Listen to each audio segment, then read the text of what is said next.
कहावत सही है कि राजनीति में कब कौन किसका दुश्मन और कब कौन किसका दोस्त बन जाए, इसका कुछ नहीं पता।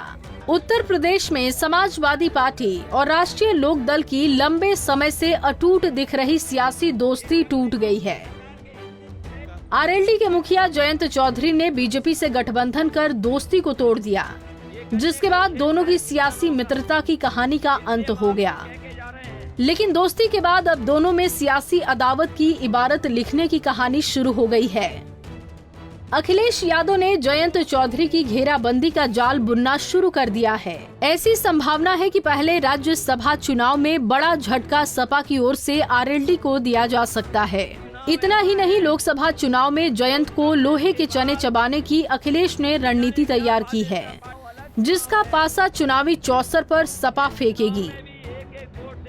बता दें कि साल 2019 के लोकसभा चुनाव से पहले सपा और आरएलडी की सियासी दोस्ती परवान चढ़ी थी, जिसके बाद दोनों दलों ने पहले लोकसभा चुनाव और फिर साल 2022 में यूपी विधानसभा चुनाव साथ मिलकर लड़ा।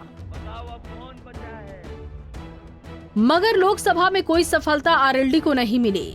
लेकिन 2014 से देश और 2018 से प्रदेश के सदनों से दूर आरएलडी को 22 में से सपा गठबंधन के बूते पहले यूपी विधानसभा में स्थान मिला और फिर जयंत चौधरी संसद की दहलीज भी चढ़ गए।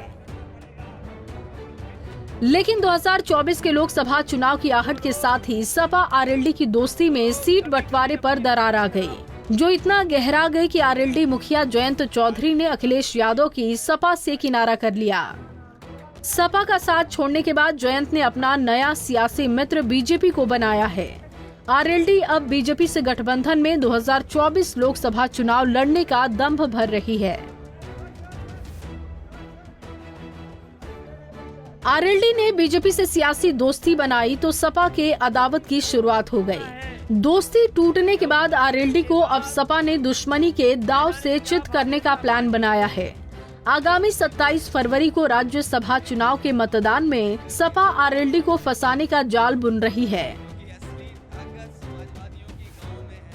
ऐसे कयास लगाए जा रहे हैं कि सपा के जो 3 नेता आरएलडी के टिकट पर विधायक बने हैं, उनको साधने की कोशिश अखिलेश यादव कर रहे हैं। ऐसी चर्चा भी है कि कुछ पहले ही विधायक गुलाम मोहम्मद, चंदन चौहान और अनिल कुमार से अलग अलग अखिलेश ने लखनऊ में गुप्त बैठक की है। यही वजह है कि जयंत चौधरी अपने सभी विधायकों के साथ दिल्ली में हैं और सभी 9 पार्टी विधायकों के साथ फोटो जारी कर एकजुटता का संदेश दे रहे हैं। इसके अलावा अखिलेश ने लोकसभा चुनाव में भी जयंत को घेरने का ताना बाना तैयार किया है। आरएलडी के बेस वाली सीटों पर सपा मजबूत जाट चेहरों के साथ चुनावी मैदान में उतरेगी, जिसकी शुरुआत अखिलेश ने मुजफ्फरनगर सीट पर पूर्व सांसद हरेंद्र मलिक को प्रत्याशी बनाकर की है।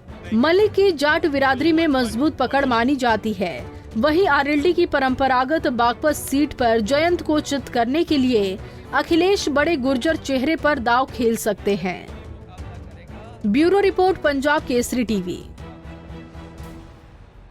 हमसे जुड़े रहने के लिए हमारे YouTube चैनल को सब्सक्राइब करें और नई वीडियो की नोटिफिकेशन के लिए बेल आइकॉन को दबाएं।